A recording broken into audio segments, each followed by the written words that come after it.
은혜 받으실 말씀은 마태복음 24장 44에서 47절까지의 말씀입니다. 제가 읽어드리겠습니다.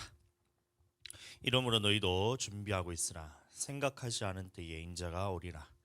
충성되고 지혜 있는 종이 되어 주인에게 그 집 사람들이 맡아 때를 따라 양식을 나눠줄 자가 누구냐? 주인이 올 때에 그 종이 이렇게 하는 것을 보면 그 종이 복이 있으리로다. 내가 진실로 너희에게 이르노니 주인이 그의 모든 소유를 그에게 맡기리라. 아멘. 이 마태복음 24장은 제자들이 말세에 어떤 일이 있겠습니까? 라고 예수님께 물었을 때에 예수님이 이제 말세에 대한 일들에 대해서 예언을 하는 장면입니다.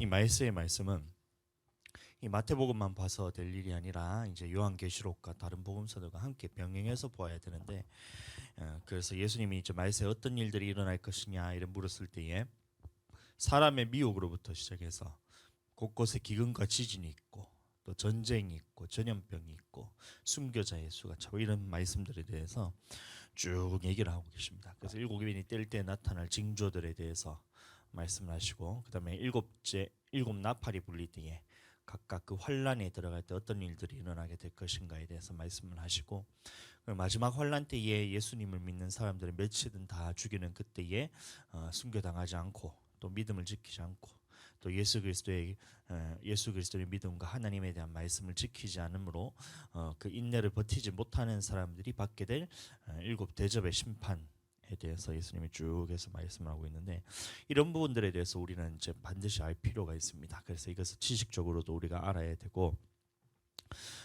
또 하나님께서 이제 우리에게 말씀하시기를 뭐냐면 사람의 미혹을 조심하라는데, 이 사람의 미혹이라는 것은 교회 밖에서 일어날 일들이 아니라 교회 안에서 일어날 일들이 바로 이제 사람의 미혹이란 거예요. 교회 밖에서는 미혹을 할 필요도 없고, 자기네들은 이제 하나님이 없다 생각하면서 살아가기 때문에 굳이 믿는 사람들을 미혹하지 않아도 됩니다. 한다고 해서 그것을 믿는 사람들이 넘어가질 않는데, 예수님을 믿는 사람들 그리고 교회 안에서 또 신앙인이라고 말하는 사람들 안에서 사람들이 하나님의 말씀에 대해서 이렇다 저렇다 자기의 생각들을 덧붙여서 말하는 것이 바로 사람의 미혹이라고 말하고 있습니다. 이 사람의 미혹은 교회에서 안에서 일어난다는 말인데, 믿는 자들 안에서 미혹이 있다는 것은 지금 이 시대에서만 일어날 일들이 아니에요. 예수님 시대에서도 당시 살아계실 때도 하나님의 말씀이 있었고 그에 대한 미혹이 있었다는 겁니다. 구약 성서를 통해서 이제 바리새인들과 서기관들 같은 사람들은 성경을 거의 다 외우다시피 하고 또 하나님의 말씀에 대해서 연구하고 가르치고 이런 일을 했던 사람들이 바로 서기관과 바리새인들인데, 예수님께서 말씀하시기를 너희가 하나님의 말씀을 전하는 것이 아니라 사람의 전통과 교훈, 사람의 계명으로서 다른 사람들의 가르침으로 인해 가지고 사람들을 외식하게 만들고 오히려 더 지옥 자식 만들고 이런 일을 했던 사람들이 바로 바리새인들이었던 거예요. 다시 말해서 하나님의 말씀이 없었던 것이 아니라 그 믿는 자들 안에서 하나님의 말씀에 사람의 계명을 더하여 전하였더니만 이것이 사람의 미혹이 되었다는 겁니다. 마가복음 7장 7절에서 8절 제가 읽어드리겠습니다. 사람의 계명으로 교훈을 삼아 가르치니 나를 헛되이 경배하는도다 하였느니라. 너희가 하나님의 계명을 버리고 사람의 전통을 지키느니라. 이때도 마찬가지로 예수님 시대도 마찬가지로 사람의 계명을, 사람의 전통을 하나님의 말씀에 덧붙여서 섞인 말씀으로 사람을 미혹하는 역사가 있었고, 그 결과 어떻게 되었냐면 믿는 사람들이 하나님을 겉으로는 섬기지만 외식적으로 그 겉으로 보이는 것으로서는 하나님을 섬기는 것 같이 보이지만 그 속에서는 하나님에게로부터 멀어지게 만드는 이 역할을 했던 것이 바로 사람의 교훈이었다는 겁니다. 입술로는 하나님을 공경하게 만드나 하나님에게서부터 마음은 멀어지도록 하는 것, 이게 바로 사람의 교훈이라고 말하고 있어요. 이게 사람의 전통입니다. 오늘날에도 이런 경우가 굉장히 많습니다. 특히 계명에 있어서 우리는 하나님의 말씀에 우리에게 말씀하신 그 계명에서 하나라도 더하거나 하나라도 빼서는 안 됩니다. 이것이 하나님의 말씀이에요. 하나님의 말씀은 우리가 천국 길로 인도할 수 있는 유일한 지침서와 같은 것이기 때문에 이 말씀은 우리가 더하거나 빼게 되면 하나님의 나라에 들어갈 수 있는 그 지침이 바뀐다는 거거든요. 하나님의 나라에 들어갈 수 있는 그 자격 요건이 바뀐다는 거거든요. 그러니까 하나님께서는 태초로부터 지금까지 또 예수님이 다시 오실 때까지 이 하나님 나라에 들어갈 수 있는 이 계명에 대해서, 지침서에 대해서 한 번도 바꾼 적이 없어요. 그러나 사람들이 자꾸 여기에 하나님의 말씀을 연구한답시고 거기에 덧붙이고 사람의 계명을 또 덧붙이고 또 자기 생각을 덧붙이고 이러다 보니까 하나님의 말씀을 자꾸 왜곡시키는 거예요. 우리는 이 하나님의 말씀을 보았을 때 계명에 있어서 지켜야 할 말씀들이 있다는 것이고, 이것을 가감없이 가르칠 때 우리는 하나님을 제대로 공경할 수 있고 하나님을 제대로 사랑할 수가 있는 것입니다. 그런데 바리새인들은 어떻게 했냐면 이 하나님의 말씀에 사람들의 전통을 그리고 다른 사람들의 교훈들, 자기 생각들을 덧붙여서 전했기 때문에 이 사람들을 그런 식으로 가르치게 되니까 바리새인들은 성경을 가르치는 사람이잖아요. 바리새인들은 성경을 가르치고 또 랍비, 그다음에 서기관 이런 사람들은 성경을 연구하고 이것들을 사람들에게 가르치는 역할을 했던 사람들인데, 그래서 모세의 자리에 앉았다고 말하고 있는데, 이 하나님의 말씀을 가르치는 사람들이 하나님의 순전한 하나님의 말씀이 아닌 다른 섞인 말씀을 전하게 되자 그것을 듣는 사람들이 어떻게 되냐면 하나님을 겉으로는 섬기지만 마음에서 멀어지면서 외식하는 자들로 다 만들었다라고 말하고 있는 것입니다. 왜 사람들을 외식함으로 안식일을 지키는 것도 이 하나님의 명하신 그 계명 외에 자기 의로움을 위해서 더한 말씀들이 굉장히 많았어요. 미시나 율법이라고 그러는데 하나님의 율법 외에 그것에 대해서 더 잘 지키기 위해서 자기들이 만들어 놓은 전통들입니다. 그게 미시나인데, 안식일을 거룩하게 지키라라는 이 하나님의 계명에서 자기는 더 잘 지키기 위해서 만들어 놓은 율법들이 있다는 거예요. 그래서 안식일에는 일을 하면 안 되는데 그 일을 안 하는 그것을 세부적으로 다 나누어서 오늘날은 뭐 엘리베이터는 누르는 거는 일이고 안 누르고 그냥 타기만 하는 것은 일이 아니고, 이 엘리베이터 손으로 누르는 건 자기가 직접 일하는 거라서 이것은 하면 안 된다라고 이것을 율법으로 정해놨어요. 마찬가지로 안식일에 이삭을 이렇게 손으로 비비면 이건 일이 되는 거예요. 떨어진 거 주워 먹는 건 괜찮고 이거 비벼가지고 자기가 곡식을 떨어 먹으면 이거는 일이 돼버린 거예요. 이런 식으로 하나님의 말씀에 더하였던 거예요. 또 자리를 정돈을 해가지고 자기가 자리를 다시 접어서 이동하는 거, 이게 들고 물건을 이동하는 이런 부분에 있어서 그것은 하나님의 안식일을 범하는 것이라면서 이런 사람들이 지키지 못한 율법들을 자신들의 의로움을 나타내기 위해서 많이 하나님의 말씀들을 폐하면서 자기 의를 드러내기 위해서 율법들을 더했던 것입니다.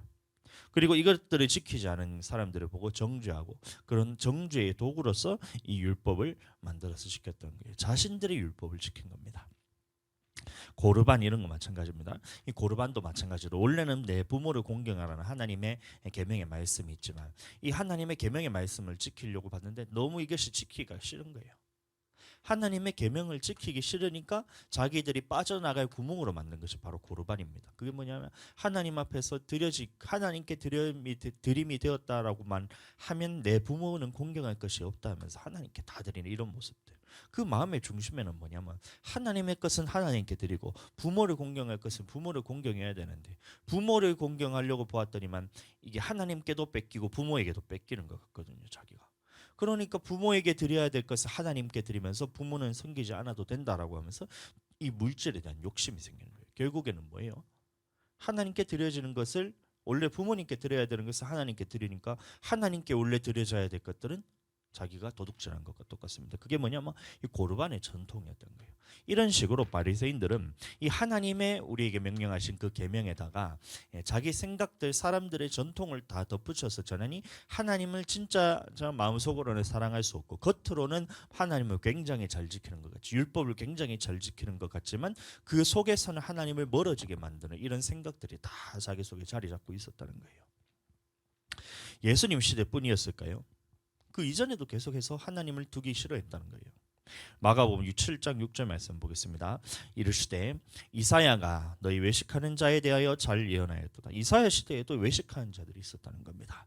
기록하였을 때 이 백성이 입술로는 나를 공경하되 마음은 내게서 멀도다. 이사야 시대도 똑같은 일이 있었어요. 외식함으로써 입술로는 하나님을 공경한다고 하지만 그 마음은 하나님에게서 멀어지는 이런 사람들이 이사야 시대에도 있었다는 겁니다. 왜 그런 일이 일어났을까요? 이것은 이 주의 종이 잘못했던 겁니다. 이 선지자들이 하나님의 말씀을 가감없이 전해야 되는데 이것을 사람의 계명으로서 사람들에게 전하니 하나님의 말씀에 다른 자기의 생각들을 덧붙여서 전하니 이 하나님의 말씀에 대해서 덧붙여서 전하니 사람들이 그 말을 들은 사람들이 하나님을 제대로 섬기지 못하고 외식하게 되었다는 거예요. 이사야 시대뿐만이 아니라 그 전에도 있었다는 거예요. 그 전에도 인류 역사를 통틀어 가지고 계속해서 이 싸움이 계속 있었다는 거예요. 하나님의 말씀을 그대로 가감없이 전하는 이 진짜 참 선지자가 있었고 하나님의 말씀에서 자기 생각과 전통들을 덧붙여서 전하는 이런 이제 바리새인들, 외식하는 바리새인들과 같은 하나님의 말씀에 사람의 전통을 덧붙여서 전하는 이 두 부류가 항상 있었다는 거예요. 이사야 시대 이전에도 스데반이 사람들 앞에 변론을 할 때 이제 이스라엘 조상들에 대해서 스데반이 말하고 있는데 사도행전 7장 7절 말씀 보겠습니다. 또 이르시되 종 삼는 나라를 내가 심판하리니 그 후에 그들이 나와서 이곳에서 나를 섬기리라 하시고 이런 말하고 있습니다. 그러면 하나님께서 이 출애굽을 하게 하신 이유는 무엇이냐면 이 하나님 앞에 이 애굽이란 나라가 하나님을 섬기지 않고 이방 신들 자기가 섬기는 신들을 섬기고 있으니까 이 나라를 심판하시고 하나님이 이스라엘 백성을 그 애굽 땅에서 끄집어내신 이유가 무엇이냐면 단순히 고통에서 해방시켜 주겠다 이런 의미로 한 것이 아니에요. 어떤 의미가 있냐면 네가 섬기던 그 신은 가짜이기 때문에 하나님이신 참 하나님이신 여호와 하나님만을 섬기게 하기 위해서 애굽에서 건져내셨는데 그래서 광야길을 걷게 하시면서 이 광야 교회 생활을 하게 함으로 인해서 하나님을 섬기게 하기 위해서 그곳에서 건져냈는데 이 광야 생활하는 40년 동안 이 이스라엘 백성들은 매일같이 하나님 앞에 제사를 드렸어요. 상번제라 그러는데 아침 저녁으로 하나님 앞에 매일같이 제사를 드리고 그 다음에 또 이 번제, 소제, 화목제, 속죄제, 속건제가 드리는 제사들을 다 드리고 그 다음에 절기 때마다 또 하나님 앞에 나아가서 또 하나님 앞에 또 제사를 드리고 이렇게 제사를 매번 매일같이 드렸지만 하나님께서 이 40년 동안 한 번도 받은 적이 없다라고 말하고 있어요. 너희가 드렸던 그 제사를 내가 하나라도 받은 줄 아느냐? 네가 드렸던 그 제사를 나한테 드린 게 아니라 레판의 별에게 드렸지 않느냐? 이 우상에게 드렸지 않느냐 하면서 하나님이 한 번도 받지 않았다는 것을 우리에게 보여주고 있어요. 근데 왜 그랬어요? 왜 하나님이 받지 않으셨냐면 이 목이 곱고 마음의 할례를 받지 않아서 그랬다는 겁니다. 다시 말하면 하나님의 말씀으로 하나님의 계명으로서 지키면서 하나님의 계명을 지킨 이 삶을 가지고 제사를 나아가 하나님 앞에 제사를 드리고 예배를 드려야 되는데 마음의 할례를 받지 않아서 이 하나님으로부터 마음이 떠나고 입술로는 하나님을 공경한다 하지만 마음으로서는 하나님을 살아가는 게 전혀 없었다는 거예요. 그래서 계명을 지키지 않고 삶에 있어서는 자기 멋대로 살다가 이제 아침마다 번제를 드리는 거예요. 저녁마다 또 번제를 드리는 거예요. 절기 때마다 나와서 번제를 드리는 거예요. 제사를 드리는 거예요. 오늘날로 말하면 삶에 있어서는 하나님의 말씀에 순종하는 것이 전혀 없는데 말씀을 들었을 때 그것을 순종할 마음이 전혀 없는데 하나님의 말씀을 지키지도 않는데 주일날 나와서 예배만 드리고 있다는 거예요.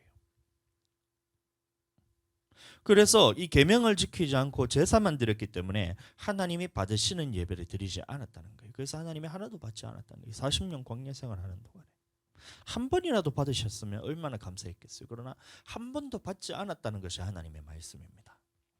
사도행전 7장 51절에서 53절까지 제가 읽어드리겠습니다. 목이 곱고 마음과 귀에 할례를 받지 못한 사람들아 너희도 너희 조상과 같이 항상 성령을 거스르는도다. 그래서 이 하나님의 말씀을 듣지 않고 계명을 순종하지 않고 하나님 앞에 제사만 드리는 것은 뭐라고 얘기하냐면 성령을 거스르는 것이라고 말하고 있어요. 그럼 오늘날도 마찬가지로 하나님의 말씀에 순종하지 않고 주일날 와서 예배만 왔다 갔다 하는 것을 그것은 뭐라고 얘기하냐면 예배를 드린다고 표현하는 것이 아니라 성령을 거스르는 거예요. 그거는 주일날 왔다 갔다 하면서 삶에 있어서 전혀 말씀에 불순종하는 것, 믿음의 이 증거가 없는 이 삶을 가지고 하나님 앞에 나와서 제사만 드리는 이 모습을 보고 하나님이 보셨을 때는 성령을 거스르는 것과 똑같다라고 우리에게 말하고 있는 것입니다. 계속해서 너희 조상들이 선지자들 중에 누구를 박해하지 아니하였느냐? 의인이 오시리라 예고한 자들을 그들이 죽였고. 그래서 이 하나님의 말씀을 전하는 참 선지자들, 그러니 하나님의 말씀에 섞이지 않은 말씀을 전하는 이 선지자들을 그 말을 들을 때마다 자기들의 마음에는 이것을 지키고 싶은 마음이 전혀 없었다는 거예요.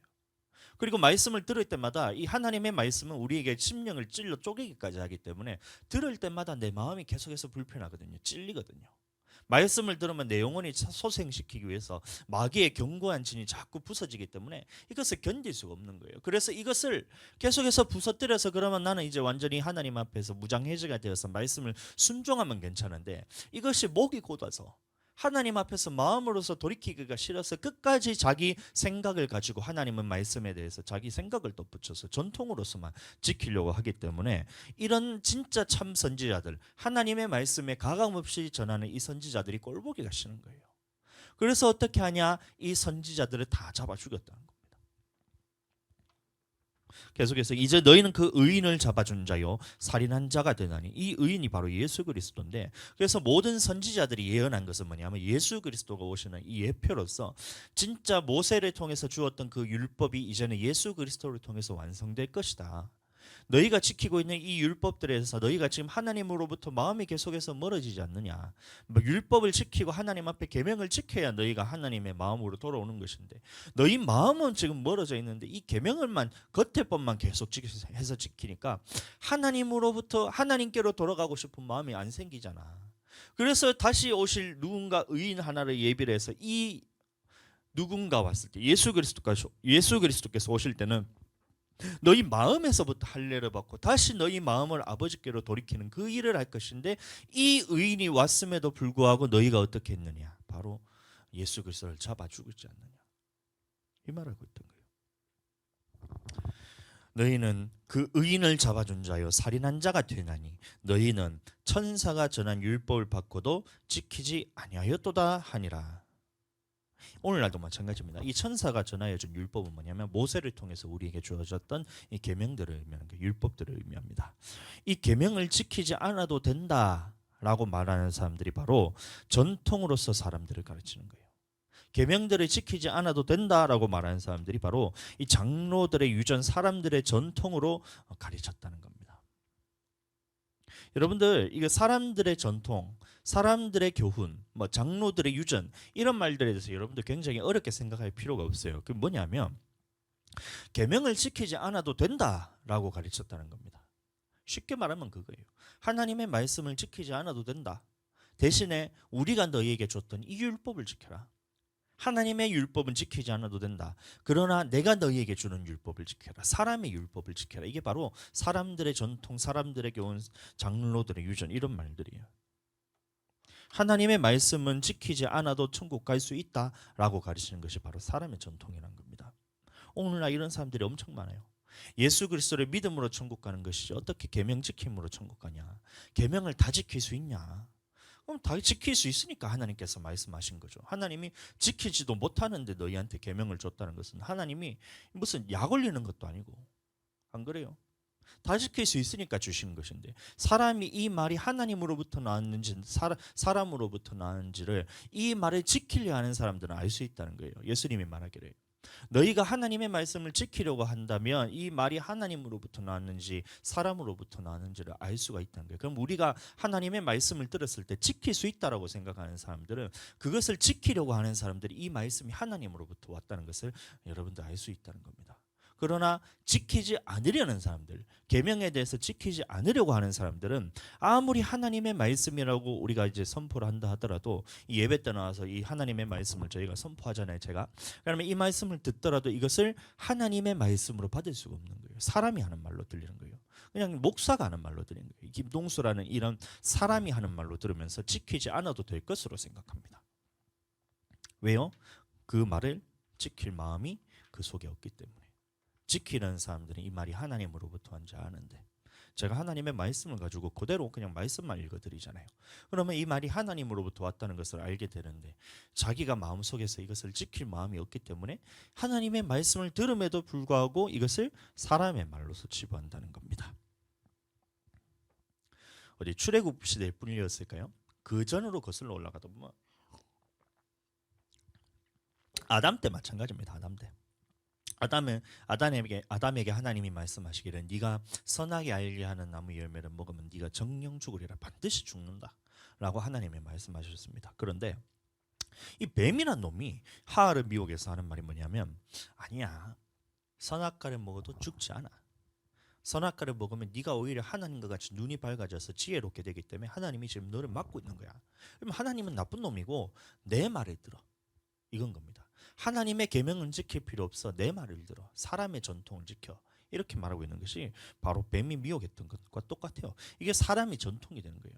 전체적인 이 프레임은 다 똑같습니다. 하나님이 말씀하신 계명이 있고 이 계명은 우리가 반드시 지켜야지 하나님 나라에 들어갈 수 있다는 것이 하나님의 명령인데, 우리는 그것을 지킴을 통해서 우리가 의가 되고 하나님 나라에 들어갈 자격을 우리가 얻게 되는데, 이 뱀이란 놈이 사람들을 통해서 어떻게 미혹을 하냐면, 하나님의 말씀은 지키지 않아도 돼, 하나님 말씀 지킨다고 천국 가는 거 아니야. 이게 언제부터 있었냐면 태초에 아담에게서부터 지금까지 계속해서 이어지고 있는 것이 바로 이게 사람의 전통이라는 거예요. 사람의 전통이란 것이 여러분들 바리새인들이 만들었다 이렇게 생각하시면 안 됩니다. 하나님의 말씀에 대해서 반대되는 생각, 하나님의 말씀을 지키지 않아도 천국 간다, 이게 뭐냐면 사람들의 교훈이에요. 사람들의 교훈, 사람들의 전통입니다. 바리새인들이 만들었던 율법들이 그거잖아요. 하나님의 말씀을 폐하면서 지키지 않아도 된다고 그러는 거예요.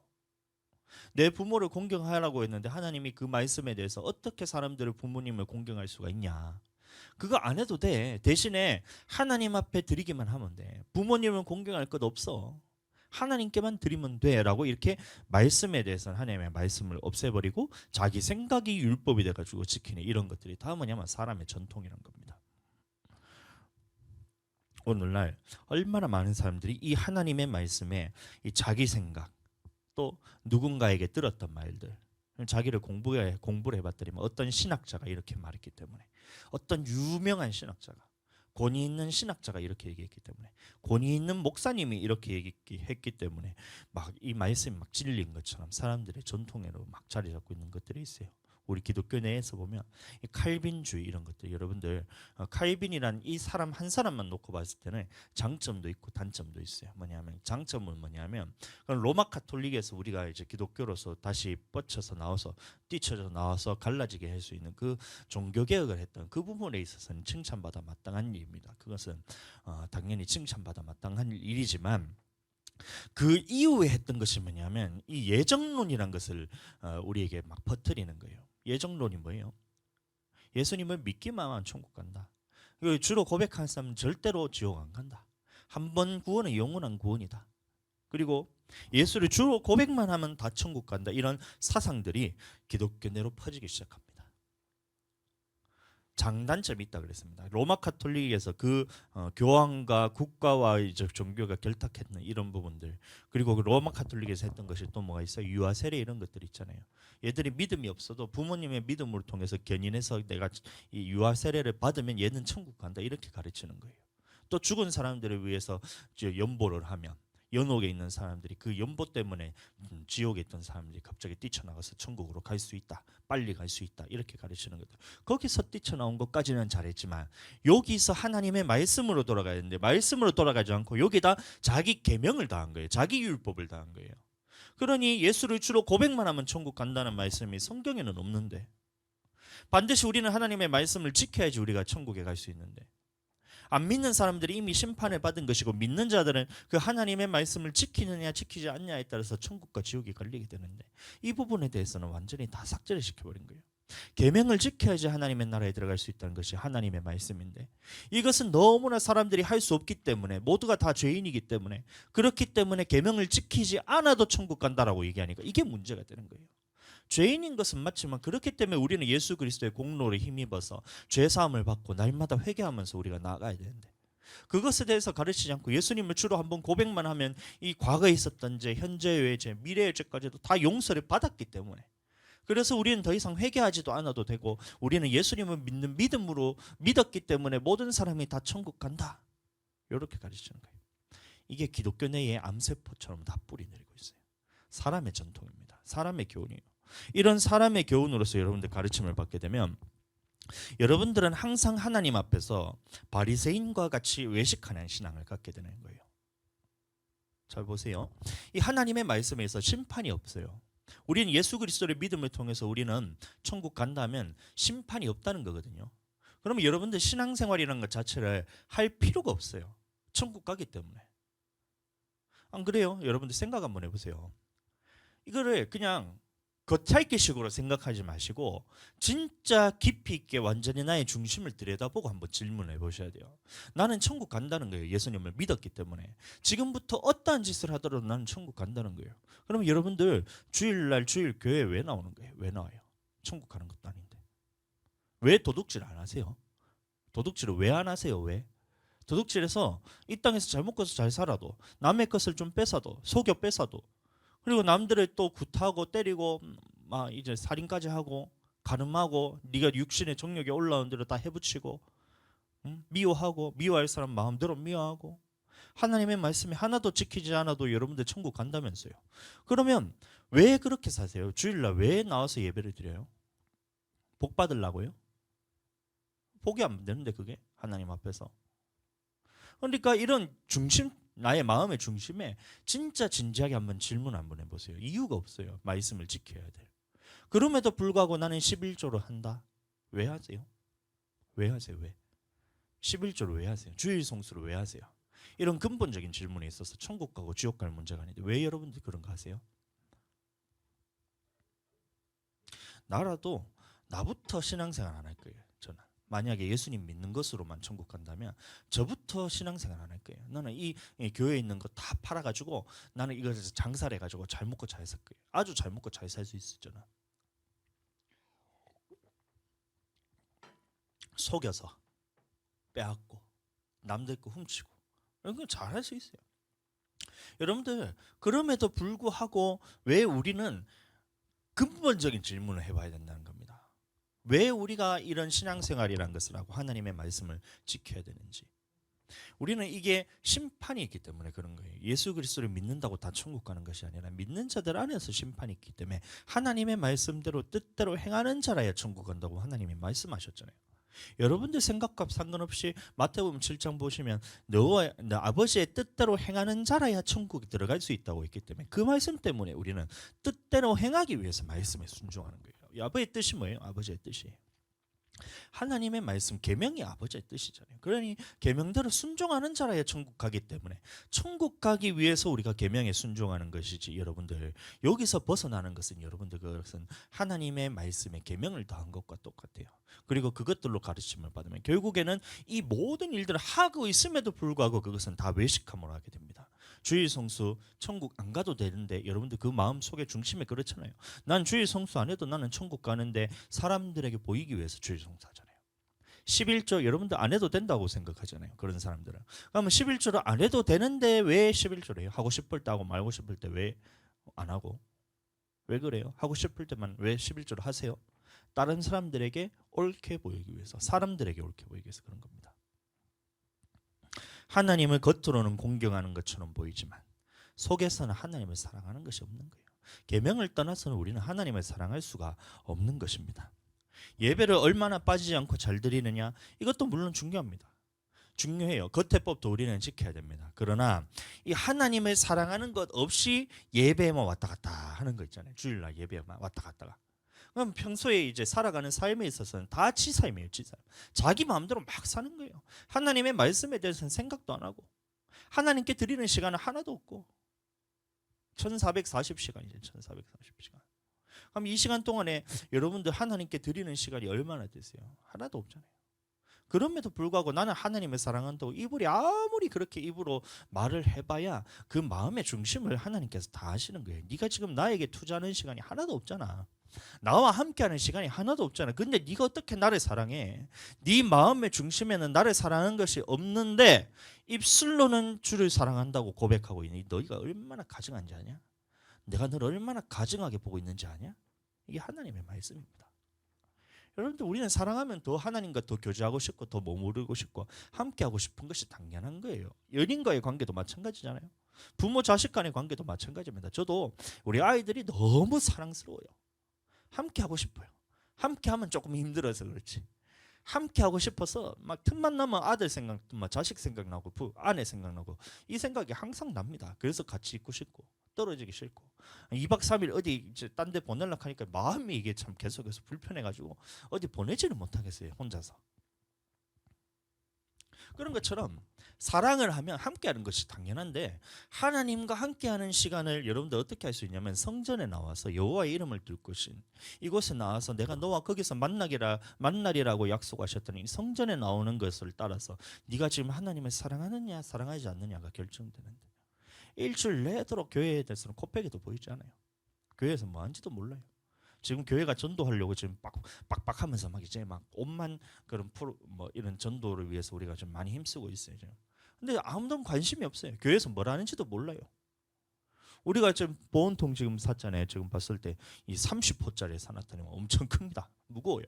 물도 안 드는데 저게 무거워가지고 저 혼자 들기도 좀 벅찹니다. 자매들은 들지를 못합니다. 근데 그럼에도 불구하고 제가 그것을 반품시키지 않았던 거는, 많은 사람들을 전도하기 위해서 아이스티 샀어요. 그냥 허른 거 안 샀어요. 가장 맛있고 가장 좋은 이 아이스티를 사서 우리 전도하러 나갈 겁니다. 근데 교회에서 뭘 하는지 아무것도 몰라요. 물티슈가 지금 교회에 몇 개인지를 몰라요. 우리가 부채를 우리가 전도용으로 지금 주문했습니다. 1000개를 주문했어요. 부채가 어떻게 생겼는지 관심도 없어요. 하나님의 일을 지금 하기 위해서 우리가 성전에 모여서 기도하면서 하나님 앞에서 우리가 지금 주의 일을 하기 위해서 다 같이 모여서 힘을 써야 되는데, 하나님의 일에는 하나도 관심 없으면서 무슨 하나님을 사랑한다는 거예요, 여러분들. 입술로는 하나님을 사랑한다 할지 모르지만 그 마음의 중심은 네가 지금 하나님을 떠나 있다는 것을 하나님이 가장 잘 아세요. 한 번만 오라 했을 때 오면 되는데, 순종하는 마음으로 기도합시다 하면 네 하고 와서 그 성전에 나와서 기도하면 되잖아요. 일주일은 그 시간 동안에 24 곱하기 7 해보세요. 그러면 104, 7, 4, 20, 168시간이잖아요. 168시간 중에 1시간 와서 기도하는데 그게 싫잖아요. 168분의 1 기도 시간 168분의 1 한번 기도합시다. 그게 싫은 거예요. 하나님 사랑하는 거 맞아요? 아니에요. 성전에 나와서 하나님을 만나야 된다는데, 하나님을 만나라는 말이 뭐예요? 네가 지금 영원히 살아나라는 거잖아요. 너 지금 죽어 있다는 거잖아요. 네가 지금 하나님을 떠나 있다는 거잖아요. 그래서 성전에 나와서 다시 하나님을 만나는 그 순간 네 영혼이 다시 소생하고 살아나는 역사가 나타나는데, 살아나라고 그렇게 얘기하는데, 하나님이 내가 너를 사랑한다잖아요. 네가 나를 사랑하는 것이 아니라 내가 너를 지금 사랑하기 때문에 이곳에 와서 나를 만나라. 나를 만나는 그 순간 네 영혼이 소생한다. 나를 만나는 그 순간 네가 지금 회복이 된다. 먹고 사는 문제니까 거기에 관심 가지지 말고, 그거 아무리 관심 가져봐야 네가 하면 그건 한계가 있어요. 여러분들이 하나님의 뜻대로 할 수가 없잖아요. 하나님의 뜻대로 경영하게 해주세요. 기도 제목을 적습니다. 하나님의 뜻대로 살아가게 해주세요. 기도는 적어요. 기도 제목만 적어요. 나와서 기도하라니까요. 기도 제목만 적지 말고 나와서 기도하라는 거예요. 168시간 중에 1시간이라도 기도하라는 거예요. 168분의 7 하면 얼마나 좋아요. 매일같이 기도하면. 하기 싫은 거예요. 입술로는 하나님을 사랑한다 하지만 그 마음의 중심은 하나님을 만나기 싫어하고 있어요. 일주일에 주일 예배만 나와서 참석하는 것을 하나님이 받으시는 예배라 생각하면 그거는 잘못된 겁니다. 잘못된 것은 고쳐야 돼요. 저는 우리 성도들을 한 사람도 그냥 내버려 둘 생각이 없어요. 죽어가는 영혼이 있다면 저는 사자 아가리에 들어가고 곰의 그 발톱에 이제 빼앗겨서 좀 끌려가고 있잖아요. 그러면 이 다윗과 같이 그 사자 아가리를 찢어버리는 거예요. 제가 곰의 손을 그냥 거기서 찢어버리는 거예요. 제가 할 수 있는 게 아니고 성령께서 능력을 주셨기 때문에. 다윗이 그 어린 소년이 사자의 입에 들어갔던 양을 건지기 위해서 아가리를 손으로 찢어버려요. 성령께서 역사하셔야 됩니다. 곰의 발톱에서 양을 건졌다 했어요. 곰 여러분들 보시면 뭐 만화에서 보니까 곰을 툭 하면 샥 피해가지고 이래가 퍽 하면 곰이 막 나가 떨어지고 이러는데, 곰의 발톱이라는 것은 우리가 딱 스치잖아요. 뼈가 다 으스러집니다. 안 맞아봐서 잘 모르겠죠, 여러분들. 저도 안 맞아봤는데 그 전문가들, 그 이제 동물에 대한 이런 전문가들이 얘기하기를 곰이 발톱으로 싹 해서 정통으로 맞는 것도 아니고 살짝 스치잖아요. 그러면 살갗이 다 나가고 뼈가 다 으스러져 버려요. 스치는데. 근데 다윗이 그 곰의 이 손톱에서 소나기에서 양을 끄집어냈다는 것은 얼마나 성령께서 강하게 역사해서 그런지 모릅니다. 마찬가지입니다. 마귀의 권세가 그런 거예요. 여러분들 힘으로 할 수 있는 게 아니에요. 사자 아가리와 똑같은 거예요. 물려고 앙 해서 막 고양이가 그냥 앙 하는 뭐양 이렇게 뭐 장난치듯이 앙 하는 게 아니고 사자가 양을 묻는다는 것은 잡아먹기 위해서 무는 거잖아요. 그럼 이 악의 힘이 얼마나 대단하냐면 호랑이를 평생에 2번 만질 수 있다잖아요. 왜요? 손이 2개밖에 없기 때문에. 호랑이를 쓰다듬고 싶은데 쓰다듬을 수 있냐면 딱 2번 쓰다듬을 수 있다. 오른손으로 한번 쓰다듬어서 이게 잘리고 왼손으로 한번 쓰다듬어서 잘리고 2번밖에 못 쓰다듬는다 이렇게 하는데 마찬가지입니다. 사자에게 물렸다는 것은 뭐냐면 그것을 어떻게 내 힘으로 할 수 없는 그런 마귀의 권세 아래 놓여 있던 거예요. 양들이. 그래서 저는 여러분들 그냥 안 놔둘 거예요. 기도하자고 제가 끊임없이 얘기할 겁니다. 귀찮아도 여러분 어쩔 수 없어요. 그 마귀의 권세에서 이기고 나와야지 내가 양을 건지는 사람이잖아요.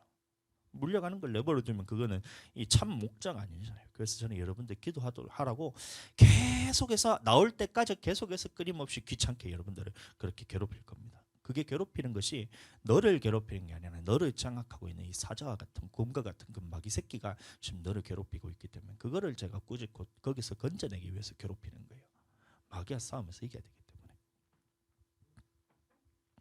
말씀에 순종하는 삶을 살아야 됩니다. 그러나 이 마음의 중심에 하나님을 사랑하는 마음이 없다면 그것 또한 이 외식으로 하나님을 섬기는 것과 똑같습니다. 주일날 예배 나오는 거, 우리 교회는 주일 예배 참 잘 나오고 있어요. 그다음에 11조 생활도 참 잘하고 있어요. 그런데 이것을 마음에서부터 그 하나님께로 돌이키지 않고 겉으로만 여러분들 주일 성수하는 것, 주일 성수가 마찬가지잖아요. 하나님을 만나기 위해서 그 마음에서 하나님을 만나기 위해서 그 마음을 가지고 일주일을 주일에 맞춰서 살아야 되는데 매일같이 하나님을 만나야 되는데 그것이 그립고 사모하고 하나님을 사랑하는 마음이 가득 차서 주일날 교회 나와야 되는데 이 하나님을 사랑하는 마음이 없이 그냥 주일 예배만 나오는 거예요. 오전에 나와서 10시부터 2시까지 1시까지 또 길면 2시까지죠. 그렇게 해서 3시간 4시간을 주님 앞에 나와 예배를 드린다는데 그게 예배를 드리는 건지 하나님께 마음을 드리기 싫은데 억지로 나와서 그 자리를 참석하고 있는지 그 여러분들 그 마음의 중심에 대해서 모르세요? 저는 아는데 예배를 드리고 난 다음에 집에 가기 싫어요. 주님 안에 전에 더 머물고 싶은 거예요. 계속해서 이 주님과 더 교제하고 싶어요. 더 사랑이 계속해서 부어져요. 성도들을 보면 사랑스럽고 집에 있는 것이 나는 혐오스럽고 집에 가기 싫고 그게 예배가 성공한 거예요. 근데 예배 딱 드리고 나는데 빨리 집에 가고 싶어요. 집에 있는 가족이 보고 싶어요.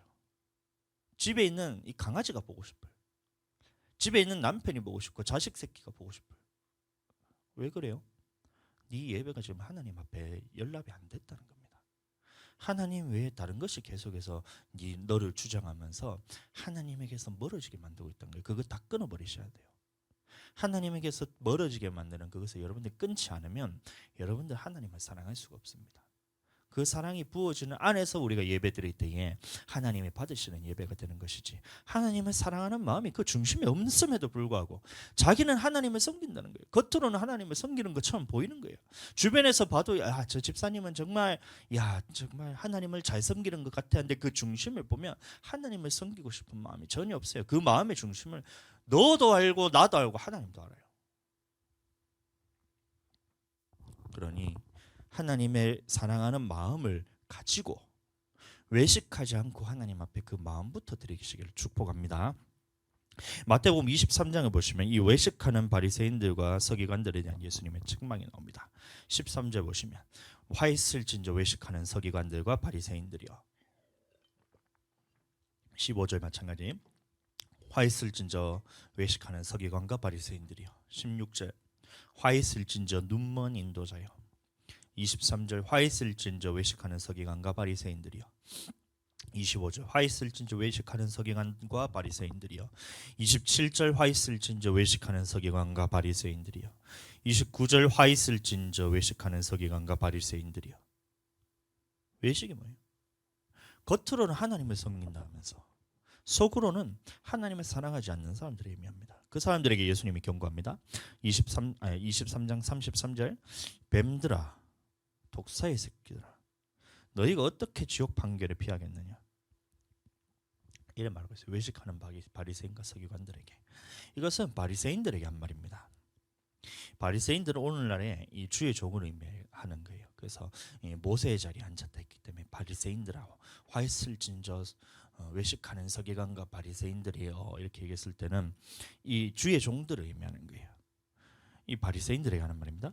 너희가 천국 문에 사람들 앞에서 닫고 들어가지도 않고 들어가려 하는 사람도 들어가지 못하게 막는도다 이런 말하고 있어요.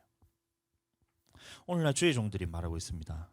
천국 열쇠에 대해서는 누구에게 주었냐면 이 계명이 뭐냐면 천국의 열쇠예요. 그래서 바리새인들은 하나님의 말씀을 맡은 자로서 성도들에게 가르치는 역할을 했다는 겁니다. 그래서 천국 열쇠를 가졌다는 거예요. 이 하나님의 계명을 의미하는데 바리새인들이 천국 문을 닫았다는 말은 뭐냐면 이 천국에 들어갈 수 있는 자격인 계명을 받았음에도 불구하고 그 말씀에 순종할 마음이 전혀 없는 거예요. 순종하지 않는 거예요. 자기도 순종하지 않고 이 하나님의 계명에 순종하려는 사람도 못하도록 막는 거예요. 오늘날 율법 폐기론자 예수님 믿음으로 천국 가지 어떻게 계명을 지킴으로 천국 가냐 이게 뭐냐면 이 외식하는 서기관들이 했던 짓과 똑같던 겁니다. 그러니 계명을 지키지도 않고 지키려고 하는 사람도 막는 거예요. 예수님 믿으면 다 천국 가지 율법을 지키는 것으로 천국 가는 것이 아니다 라고 가르치는 사람들, 율법은 지키지 않아도 된다라고 가르치는 사람들, 아무리 빙빙 돌려서 좋게 말해도 이 겉으로는 하나님을 믿는 믿음 같지만 믿음이 대단한 것 같지만 그 속에는 하나님의 말씀을 지키려는 이 믿음이 조금이라도 없는 거예요. 조금도 없는 거예요. 그런 사람들에게 가르침을 받게 되면 여러분들도 똑같은 사람이 됩니다. 이 화 있을진저 바리새인들과 서기관, 이 외식하는 서기관과 바리새인들처럼 똑같이 여러분도 외식에 빠지게도 결국에는 지옥 판결을 피할 수 없다는 것이 하나님의 말씀입니다. 마태복음 23장 33절 다시 읽어드리겠습니다. 뱀들아 독사의 새끼들아. 누구예요? 하나님의 말씀에 대해서 지키지 않아도 천국 간다는 사람들입니다. 하나님의 말씀을 폐하고 자기가 율법으로 세우는 사람들, 그 사람들을 보고 얘기하는 거예요. 말씀 지키지 않아도 너희가 천국 간다고 그렇게 하냐? 네가 하나님이야? 네가 하나님이야? 네가 율법을 정했어? 네가 천국 들어갈 자격을 정했어? 그걸 물어보는 거예요.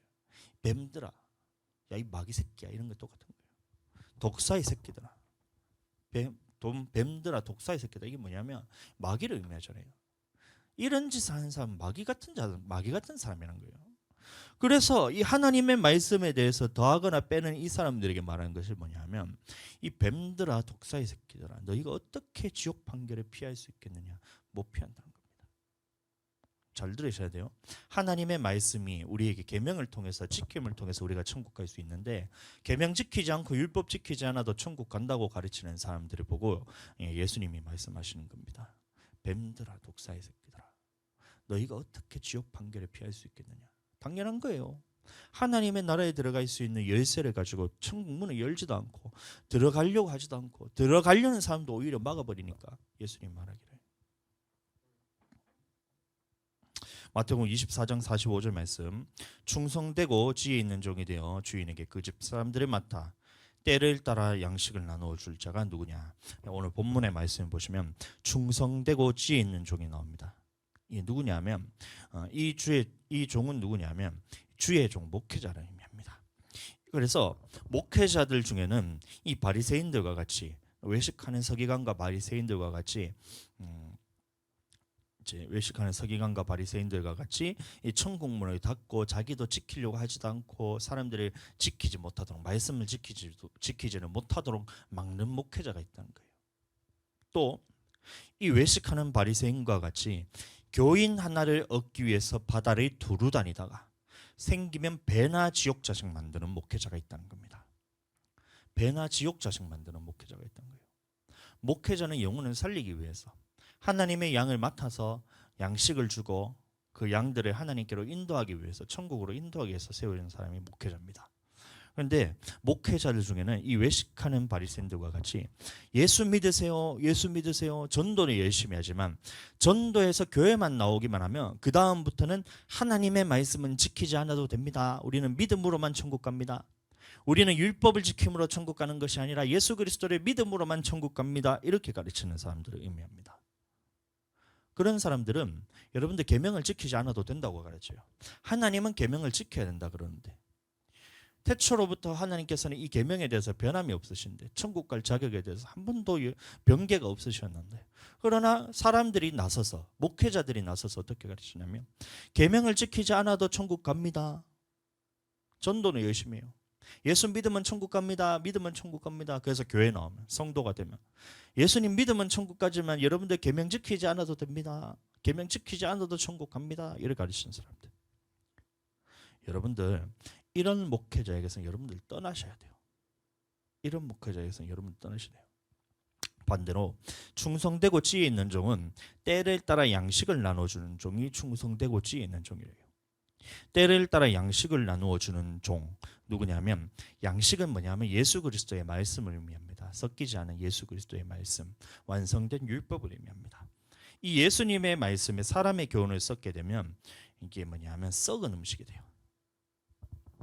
그래서 순전한 하나님의 말씀으로 통해서 계명을, 우리가 어떤 하나님의 말씀을 천국 가는 자격에 대해서 그것을 잘 가르치는 사람, 가감없이 전하는 사람이 충성되고 지혜 있는 종이라는 것입니다. 그래서 그런 교회로 여러분들 나아가셔야 돼요. 또 목회자들 중에는 눈먼 목회자가 있어요. 눈이 멀었다는 것은 뭐냐면 성경에 대해서 모른다, 그런 목회자가 아닙니다.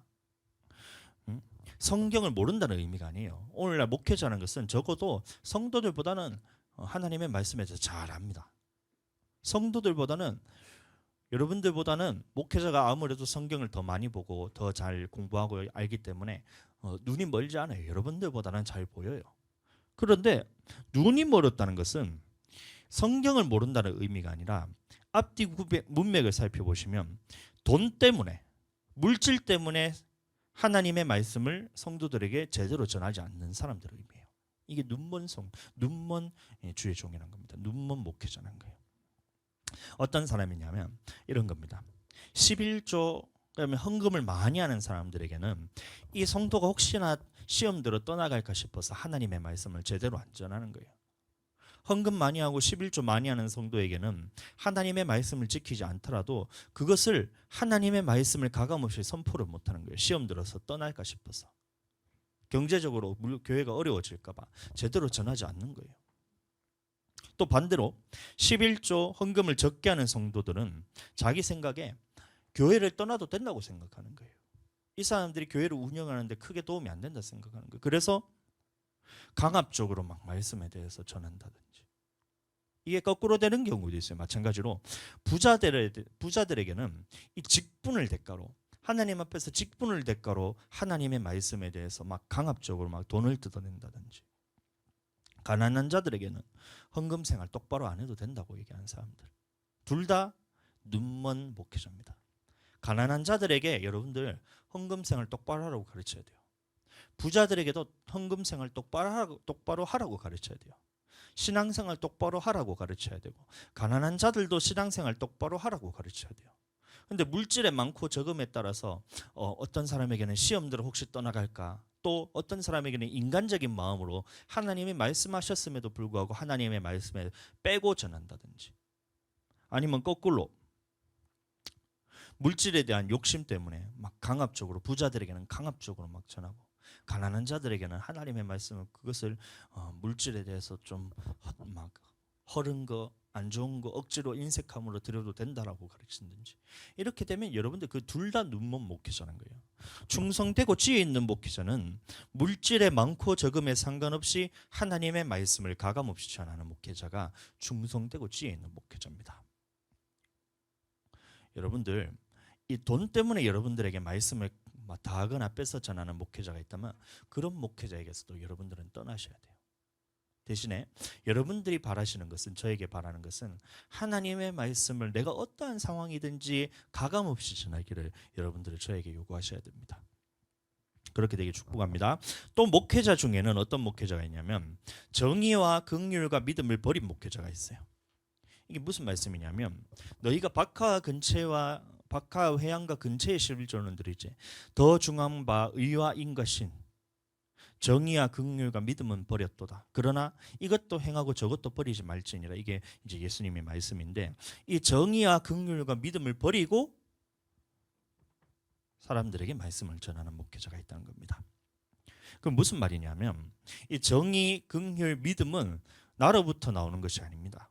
누구로부터 나오냐면 하나님으로부터 나오는 것인데 이 하나님으로부터 사랑을 공급받아서 이 사랑이 하나님으로부터 부어지는 이 성령을 통해서 사랑이 충만한 가운데서 말씀을 전해야 되는 것이고 하나님의 사랑으로서 전해야 되는 것인데 또 하나님의 사랑으로서 성도들을 양육하고 길러야 되는 것인데 성도들을 이런 하나님의 사랑 없이 종으로서 여기는 거예요.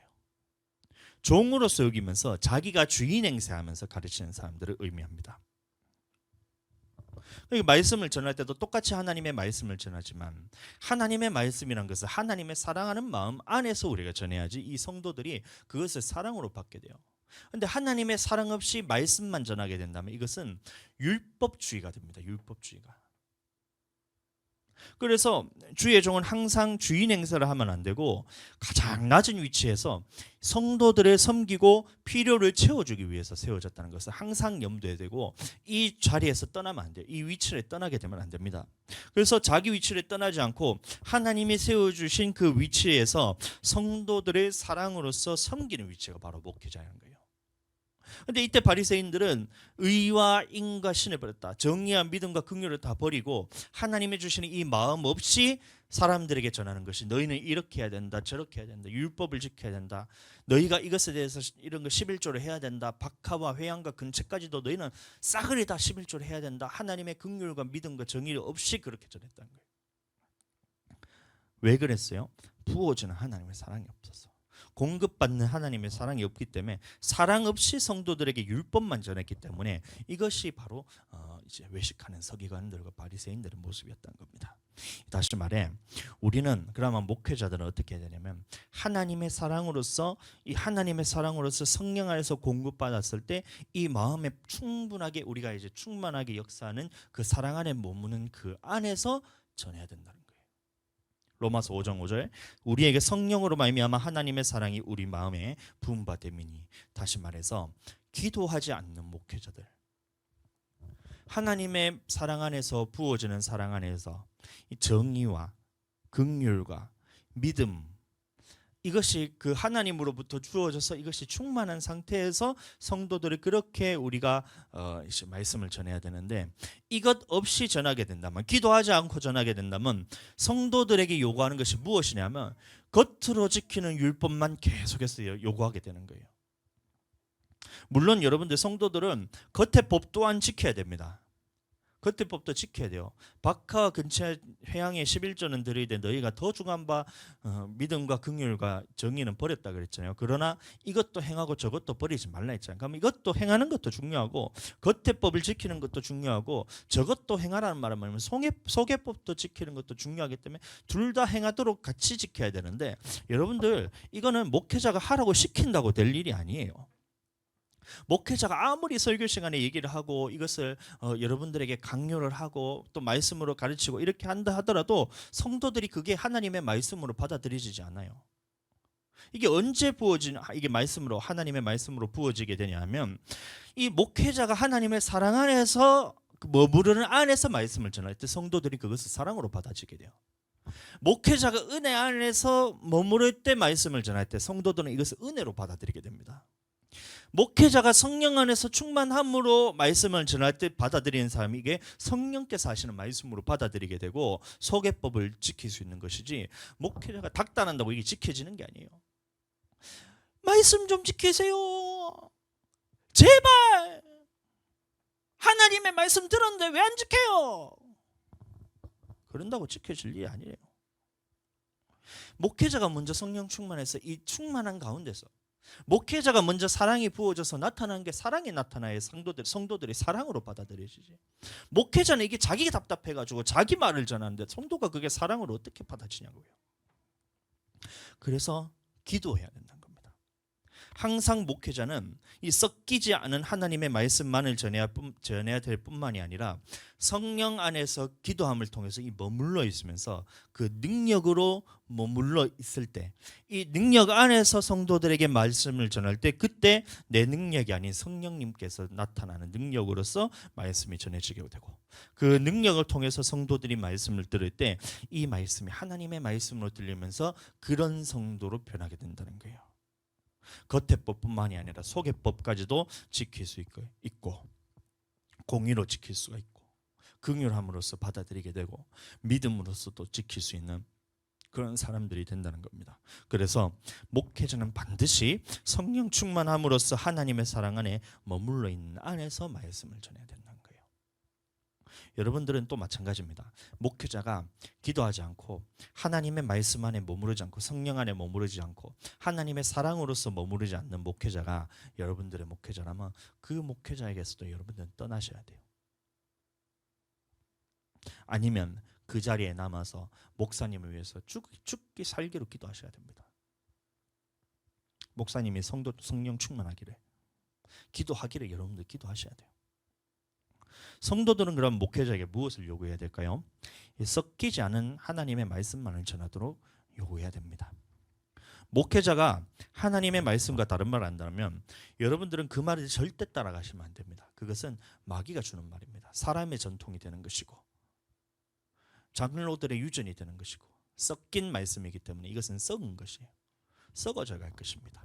그래서 그 말씀은 절대 따라가시면 안 되고, 혹시 목회자가 사람의 말을 하고 하나님의 말씀과 다른 말을 한다면 여러분들은 기도로서 이 목회자에 대해서 항상 중보하셔야 돼요. 그리고 또한 하나님의 말씀만 전해달라고 요구하셔야 됩니다.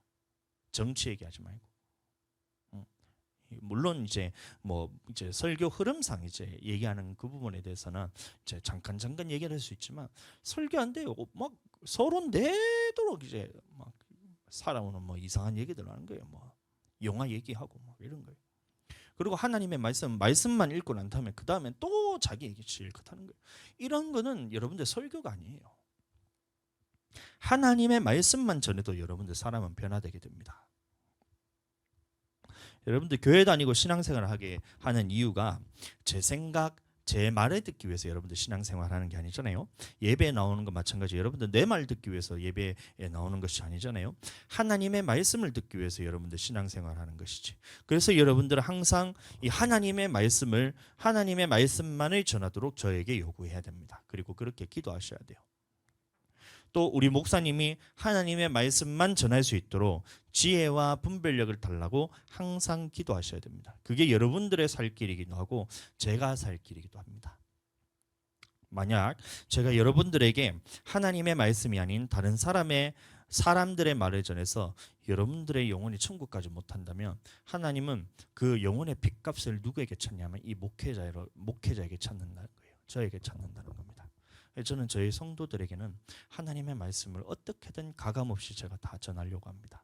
그렇게 하고 있고 앞으로도 그러고 그것은 변하지 않을 것이에요.